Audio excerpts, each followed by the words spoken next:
What's going on, folks? This is Coach Marcus, Pro Fan Talk, and I'm just minding my own business, getting ready to watch the some of the women's games and the championship games that are about to be played today. And Lord behold, I look at my phone, and bam, the news comes down the pipe. Fletcher Cox has retired, and I was like, man, we just can't have nice things, can we? It was everybody thought that he was initially going to get traded because let's be honest, Fletcher Cox was impactful last year. Fletcher Cox was making things happen last year. And the fact that this kind of comes not long after Jason Kelce's, and I think maybe he wanted to give Kelce his space before he made his announcement. Because let's be honest with you, that's what Kelce did and how he did it is very difficult to follow, especially with that level of emotion and everything that came with it. And yeah, they might need to retire his number immediately. We might not have no numbers left the way we going. It's a good thing that BG decided to stay another year, man, because I'm not sure I can handle all three of those guys leaving. Oh my goodness. That's crazy. That's crazy. So yeah, this is the Eagles website.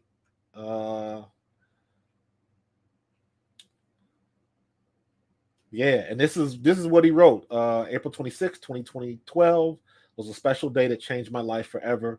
When Andy Reid called me to say I would be drafted by the Philadelphia Eagles, I fulfilled a lifelong dream by making it to the NFL. But what I didn't know at the time was how much of an honor and a privilege it would be to represent the city of Philadelphia and the Eagles organization for the next 12 seasons. I want to thank Jeffrey Lurie, Howie Roseman, Doug Peterson, Nick Sirianni, Don Smolinski, and the entire support staff for the Philadelphia Eagles. There are too many people to name everyone, but you have all made a tremendous impact on my life and my career. I've learned so much from each and every one of you, and you have no idea how much I appreciate the many ways you helped me grow, not just as a player, but as a young man into the man I am today. Then he goes into talking about his mom and family and teammates, BG, Kelce. You know, it's pretty lengthy. I'm gonna cut it right there as far as reading it, but you know, it's wow. Like man, when the tides change, they change quick. Good grief, good grief. Dropping like fly. Listen, man. Let me say it like this: we are losing people, but um, I appreciate the fact that they are walking away. Let me say it like that. And I mentioned this when I was talking about Kelce the other day. If you haven't checked out that video, please do. He deserves it. But Jason Kelce, obviously Fletcher Cox, hopefully Brandon Graham next year, they are walking away. The game did not spit them out. They're not like Jason Peters still trying to get on with a team, still trying to play at 40 years old, and the body just can't take that punishment. So that's what I mean when I say the game spits them out. You've got so many of these players nowadays that are retiring early because of CTE, things of that nature, especially guys that play in the trenches. Kelce, BG, Cox, they play in the trenches, so they banging on every play. And that wear and tear on the body is real. And these guys, a couple years later, hip replacement, knee replacement, back surgery. Even Kelce, when you watch some of the stuff with his wife Kylie, they were making jokes. I think it was on this podcast when she was talking about Travis babysitting the kids, and she made the comment like Jason can't, his back will lock up on him. You know what I mean? So just the things that players like that go through, especially the guys that are in the trenches. And for him to be able to walk away, nothing major.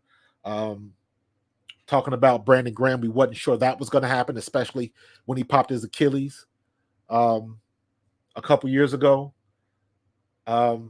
Just being able to walk away on your own terms.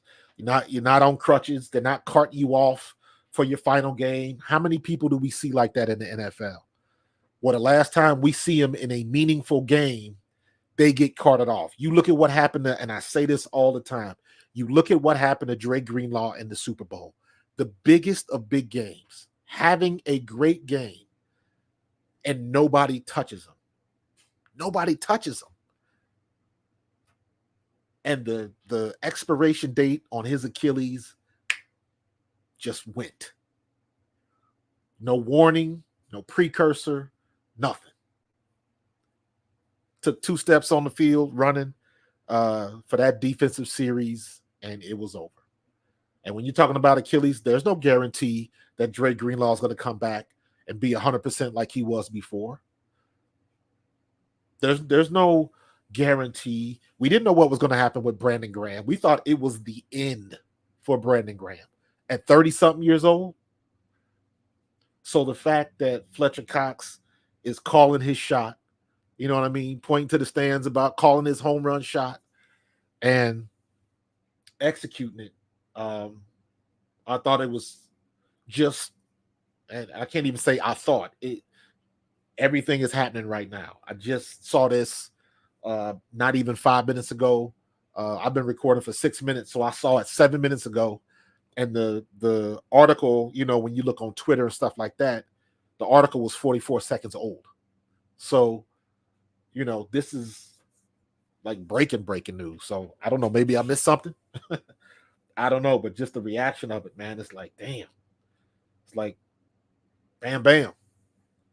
So now Howie's got even more work to do, because not only are we losing that leadership in the locker room and we're losing that player on the field, it's kind of, it doesn't seem right to say it like this, but I have to.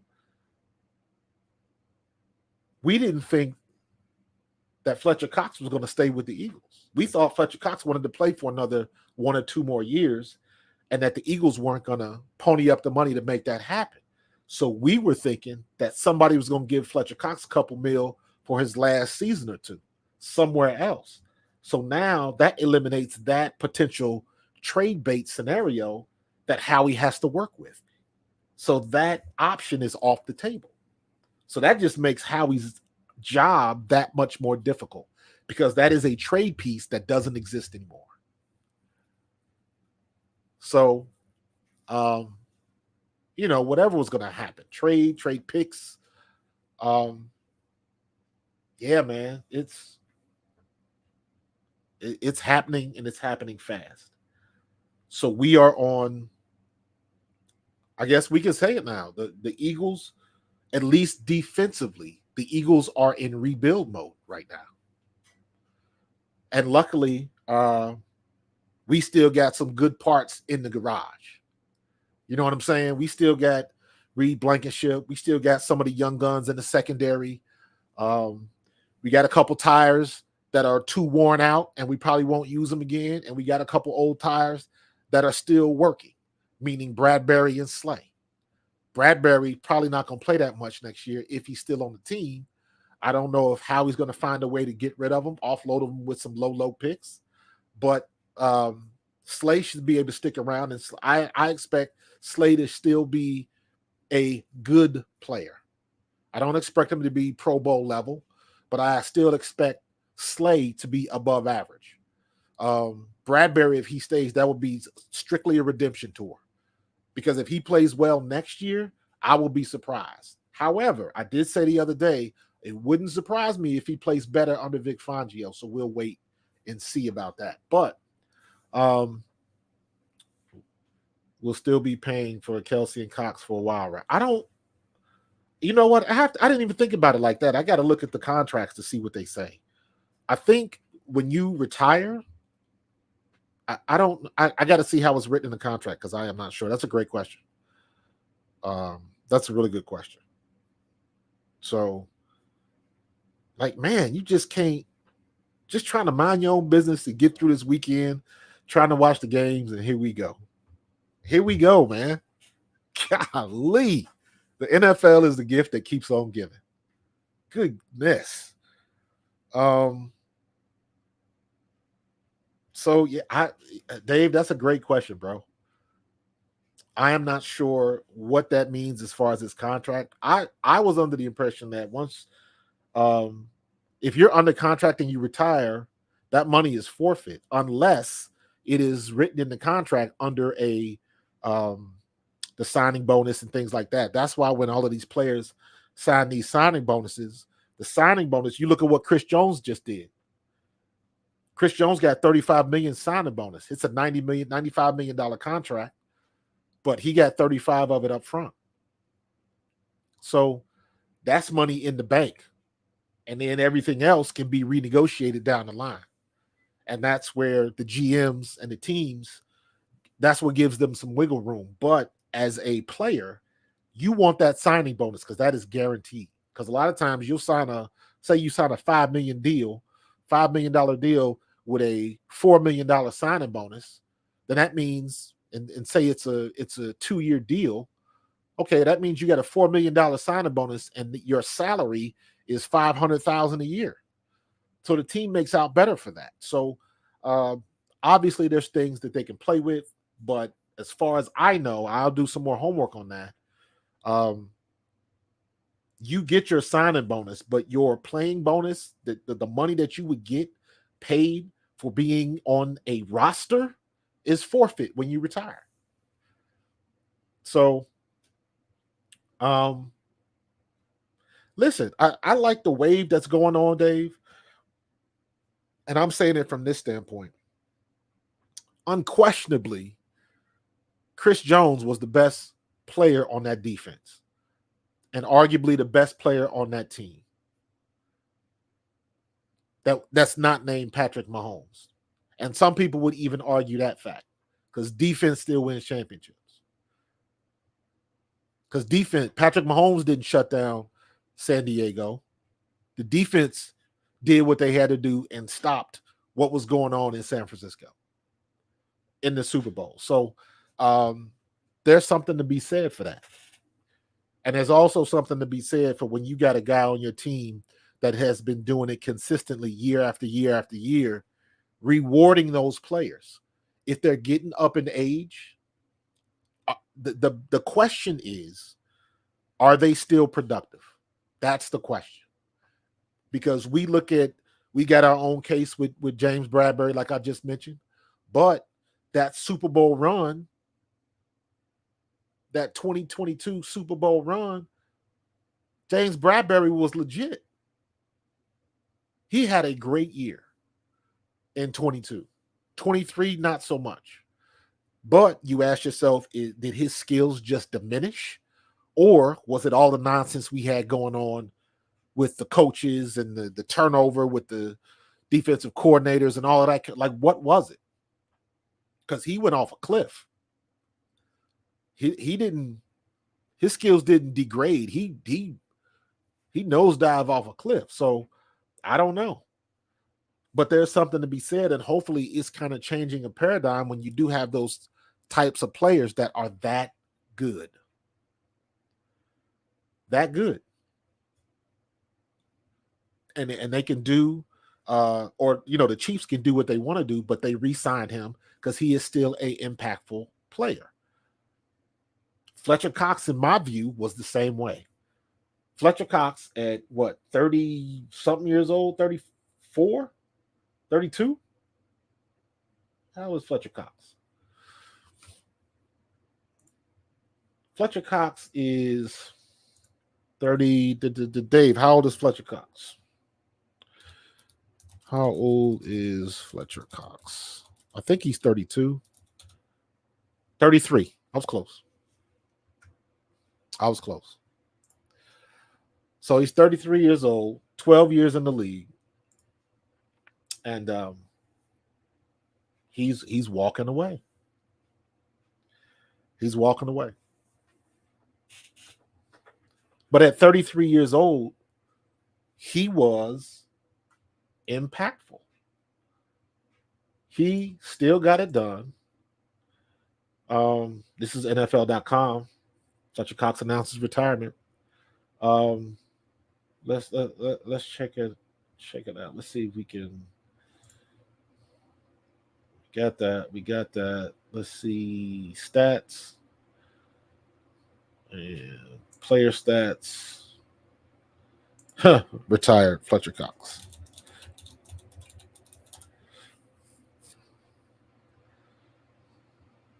All right, let's look that up. Let's see what he did. Let's see stats. Career. So what do we have? We've had him since 2012. We've had BG since 2010. So let's just look at 2018, 10 and a half sacks, 19, 20, 6.5, 3.5, 7 on our magical run, 41 total tackles. And look at him. His best year looked like it was 2015, 58, 68, 9.5 sacks, 42, 24, dipped a little bit. 2017, that was a Super Bowl year. He only had 24 total tackles and 5.5 sacks. So, but then he's pretty consistent in the low mid 40s, low high 30s. And then this year, Super Bowl run, he had 41 total tackles with 7 sacks. And this year he had 30 solos, 5 sacks. So it was solid year, man. Solid year, solid stats. What's up, Cody K? Listen, I'm gonna have to do some more research into that because there is a big thing now, especially with former players, on what's really getting you into the Hall of Fame. Because there's been a lot of guys getting in there that were questionable. Devin Hester, I believe he's in now. He should have been in. Eric Allen should have been in, but he's not in. And the problem is you can argue for or against, but the problem is when you start to argue that and then you look at some of the others who are in and you already know that they don't belong. That's the problem. That's the problem that the Hall of Fame has created. So I don't know. I gotta compare and contrast him against other Hall of Fame players at the same position. Because like you already know Aaron Donald's going in. He's a Hall of Fame player with a Super Bowl ring. Fletcher Cox, is he at that level? He's got the Super Bowl ring. He's got some of the stats. But I want to see how his stats measure up to a lot of other people. Chris Jones is somebody that they would consider a Hall of Famer. Let's look at him. Let's look at, is Von Miller considered a Hall of Famer? So now that whole argument just restarts every year. Every year. So Kelce is a certified Hall of Famer, without a doubt. His brother Travis is going to be, but you got to compare them with others at their position. I think Travis is a no-brainer when he's done. Jason Kelce is a no-brainer. In my opinion, I think Fletcher Cox is a Hall of Famer, but I can't say that with a level of certainty because I want to see the other guys at his position and what their stats are. Just off the top of my head, I would automatically say yes, but we'll see. So we got a lot of moving parts here, man. Howie, brother, you got your work cut out for you. Because not only do you have to get other players, but now you got to get that leadership back in the room. And now, so just seeing that, right? So now there's more pressure on Jordan Davis. There's more pressure on Jalen Carter. There's more pressure on whoever we choose to keep. Is it Josh Sweat or is it Hassan Reddick? I don't know. But it affects everybody on our defensive line. Because I thought we still had a good defensive line, but we still got, what's the guy's name? Is it Ojomo? We still got him. We still got Milt Williams. So we still have good players. But are they players to Fletcher Cox level? That's what I need to know. Because we've got some big-ass shoes to fill. So yeah, the Philadelphia Eagles are officially in rebuild mode on defense. So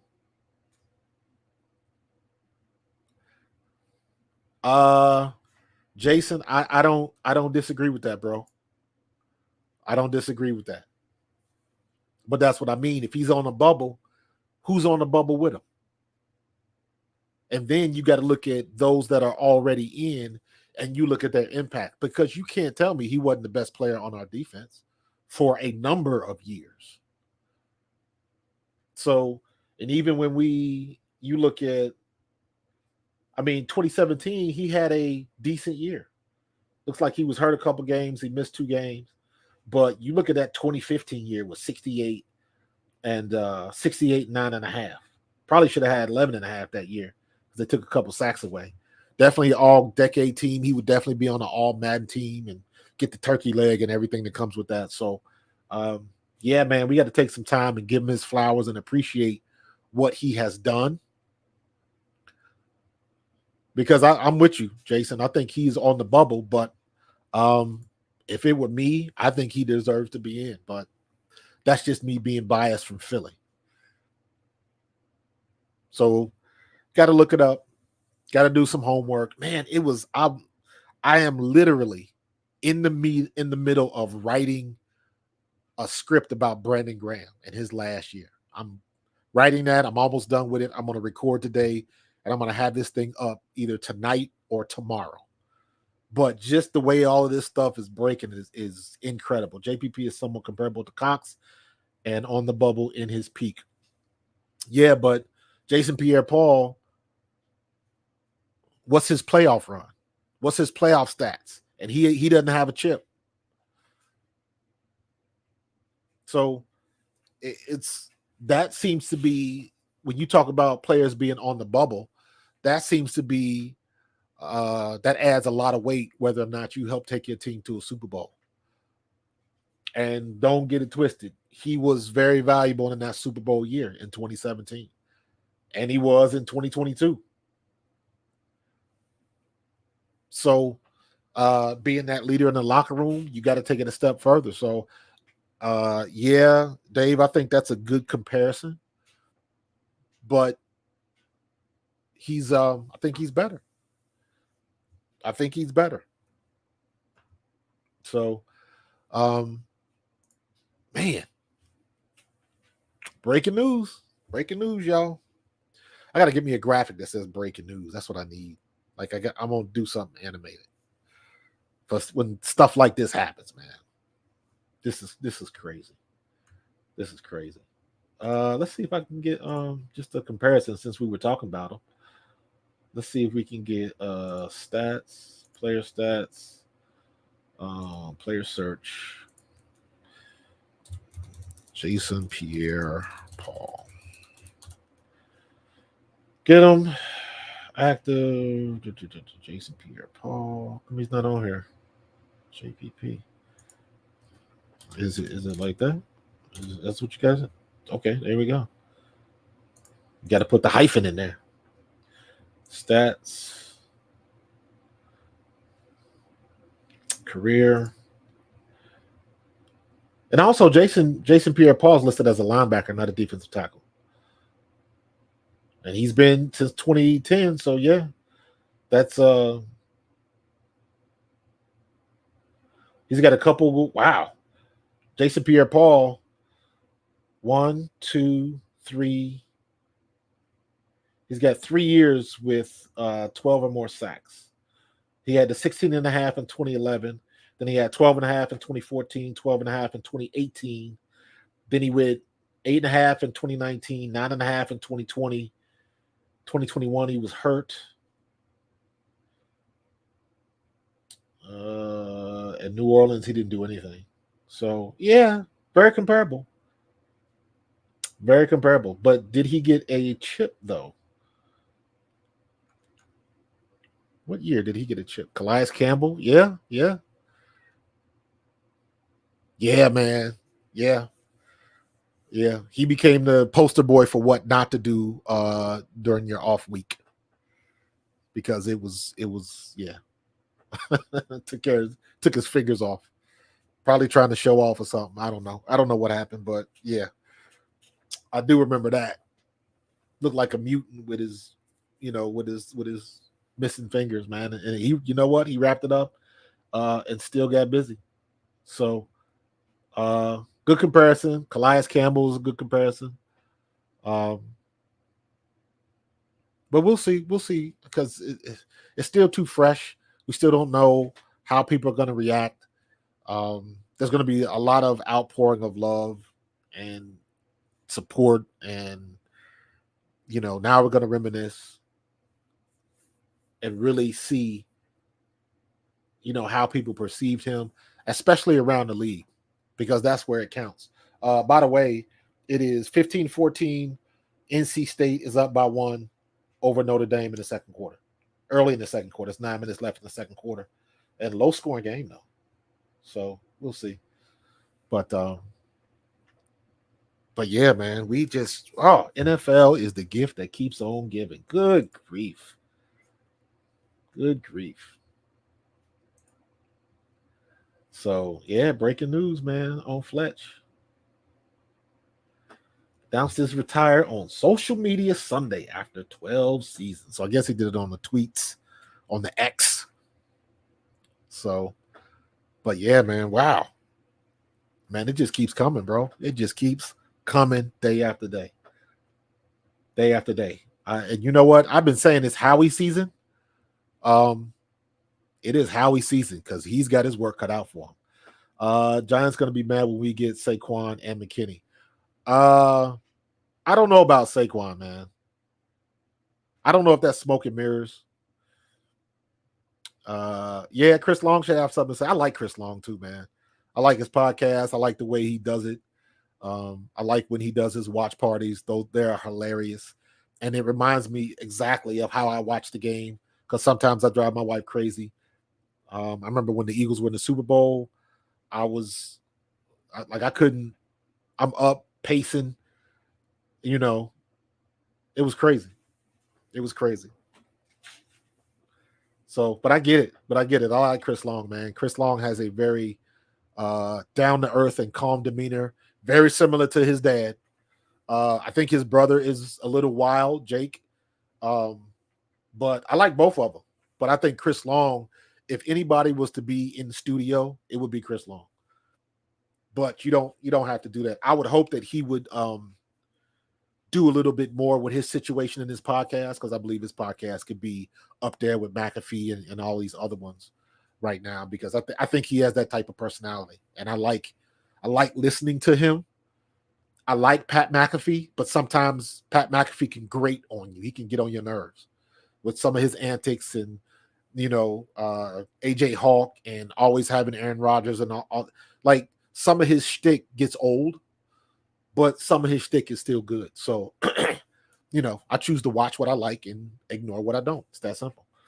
So, but yeah, I'd love to see Chris Long do more. And I got to remember what those other guys. It's another group of guys. They're all offensive linemen, and I like listening to them because when they watch games, they can call out coverages and they can tell you the reason why a quarterback got sacked. Was it his fault? Did he hold on to the ball? Did the offensive line call the wrong scheme, wrong blocking assignments, different things like that? So they go to the nth degree, man. On top of it, I'm on this kick right now. I'm on this campaign about like all of these media heads, that football analysts and stuff like that do not watch film. That is so annoying to me, because you can tell who's in the production and who has got somebody handing them papers with stats on them, and they just go off the stats. They didn't watch the game.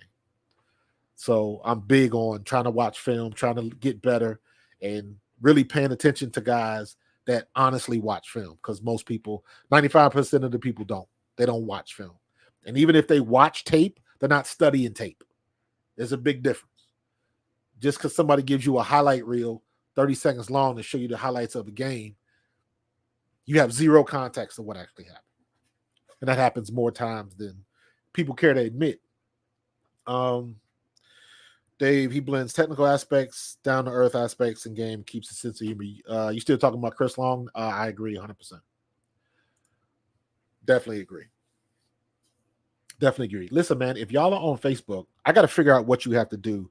I'm gonna make a tutorial on that, because when you guys are on Facebook and you comment on YouTube, I can't tell who it is. I literally I got my phone next to me with Facebook up. So Dave, I know it's you. You know, who else was on here?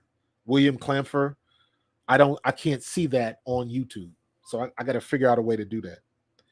Um, but yeah, man, it's I like all of those dudes, man, and they're making um, when you see the demise of Skip Bayless and that whole aspect of media now, nobody's paying attention to that anymore, because there's more um, realism. Is that the right word? Uh, there's more authenticity with a lot of these guys with the podcast now, but not all of them. Not all of them. You look at guys on the pivot. You look at Chris Long's one, his podcast. I forget the name of it, but what's the Bussing with the Boys? I forget who that is, but they're on the bus, which is a cool set. Obviously McAfee, obviously New Heights with Kelce. But even with Kelce, with the Kelce brothers, they kind of like are on the fringe. They're talking about what happened. They're not talking about football a lot. They're just talking about the world around football. You know what I mean? So Chris Long is talking about X's and O's. Uh, Brian Balding, it talks about Baldy's breakdowns. He's talking about X's and O's. Greg Cosell, Inside the Birds, with Jason Avant is on there. They're talking about X's and O's. Seth Joyner on his show, X's and O's. Barrett Brooks, X's and O's. I need to follow people where I learn from them.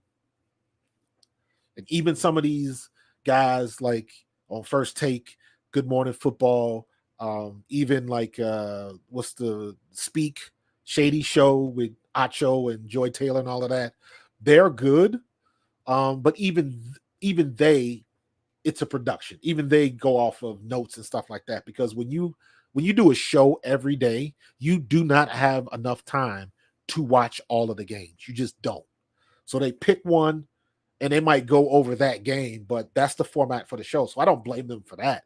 But some of these guys, they try to give you facts and like try to give you context about what somebody would or shouldn't do, and it doesn't work that way. Like I like seeing Ryan Clark get his. I really like Mina Kimes because she's all in the analytics, but you can tell she watches film and watches the game combined with her smarts and analytics. It works for her.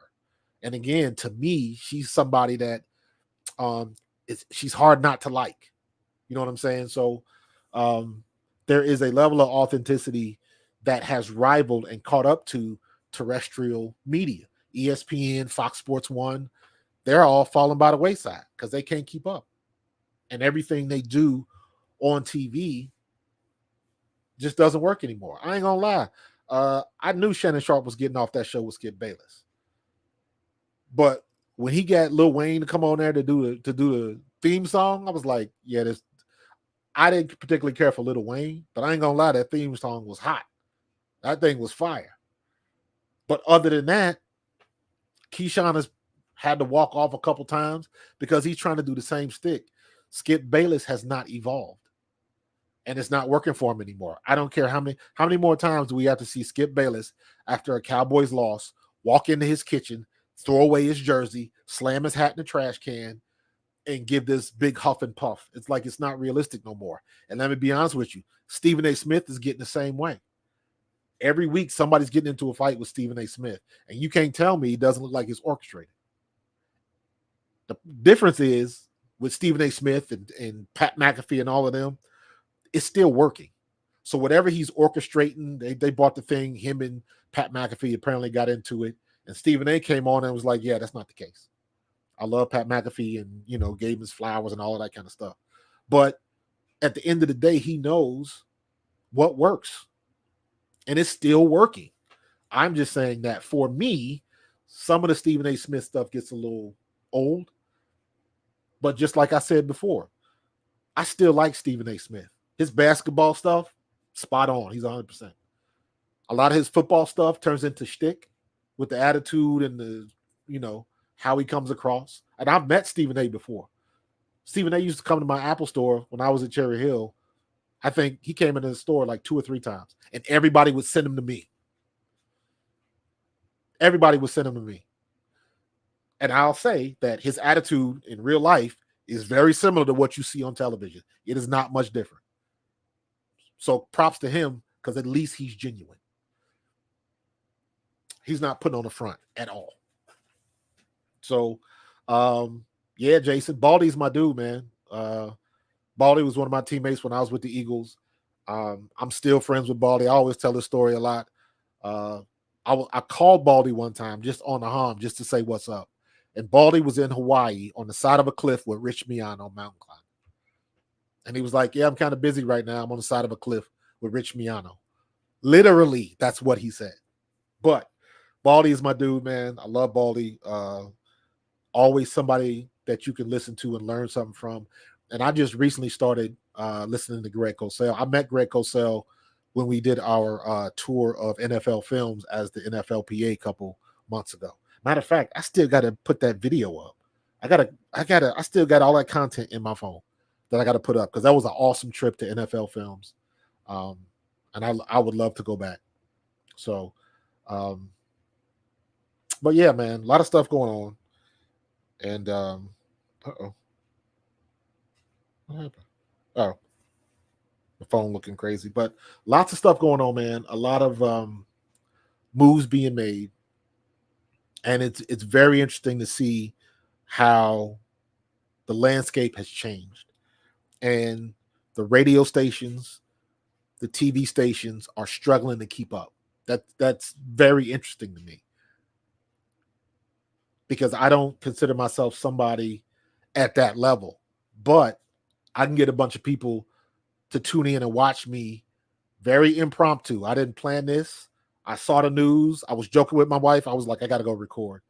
And then I popped it on live. I didn't put any type of formal announcement on my social media at all. I just turned it on. So the fact that you guys tune in lets me know that you're paying attention. And I appreciate that. Jason, Dave, all you guys, dude, trust me, I'm in my analytics, so I know who's always paying attention, and I appreciate you, bro. Appreciate that. Don't ever let me finish the segment without saying that. I appreciate that, bro. Yeah, Dave, I don't think there's anybody else retiring either. You know, stranger things have happened. But yeah, I don't think Brandon Graham's going to change his mind. He just got paid. They paid him $4 million for 1 year. I can do that. I can do that. And he'll still be better than a lot of rookies coming in. But also, I want to see that's going to put the pressure on Nolan Smith. Yeah, that puts pressure on Nolan Smith. That whole Georgia initiative, all of them. Nolan Smith, Jordan Davis, Jalen Carter, Nakobe Dean. That whole Georgia collective, they are on the clock. They are definitely on the clock. Nolan Smith has shown flashes, but you guys know my issue with Nolan Smith. Nolan Smith reminds me of my buddy Willie T, except he's playing on the defensive end. He's a little bit taller than T, but the way he's built, and he's fast. The problem is, when you're on the edge, you can do that against a tight end, not against the offensive tackle. And that's where he has his trouble, because he's losing the battle with physics, especially when you got those big offensive linemen that can throw around damn near 300 pounds like it's nothing. And he's sitting around 230. He was not big during the season last year. Don't get caught up into what somebody looks like in the offseason, because once you get into training camp, you're going to lose some of that weight just by moving around and running so much.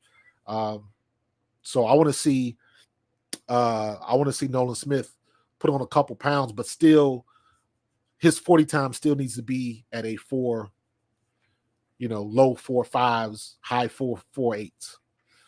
And he can do that because he ran like a 4.34 or something like that at the combine? It was ridiculous. It's absolutely ridiculous. So But all right, man, I'm good. No more surprises, dude. I just had to get on and talk about that. I done rolled for 40 minutes. So that's a good live stream, and I'll leave it at that. But I'm gonna jump into these basketball games right now. Wow, they've only scored like another 6 points. It is 20-21. Notre Dame has taken the lead. A little over 2 minutes left in the second quarter before halftime. And it is, yeah, this is a low scoring game. Notre Dame just scored, so now it's 23-20. So I'm waiting for the South Carolina game. A girl got hit in the nose again. Yep. So looks like her nose is bleeding.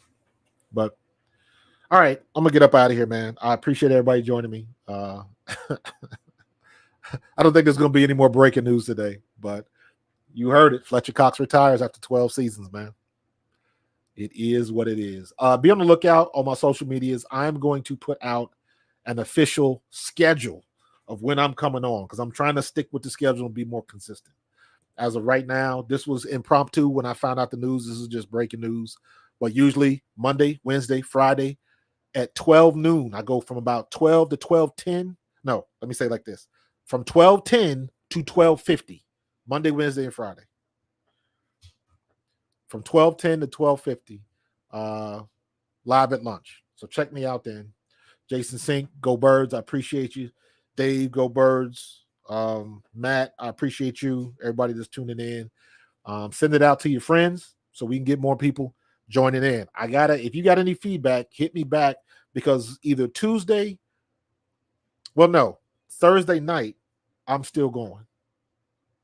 Thursday night, I'm still going. So, but we'll get it together. So thanks for joining me. And let's hope nobody else retires. All right. Congratulations, Fletcher Cox, man. You earned it. Go Birds.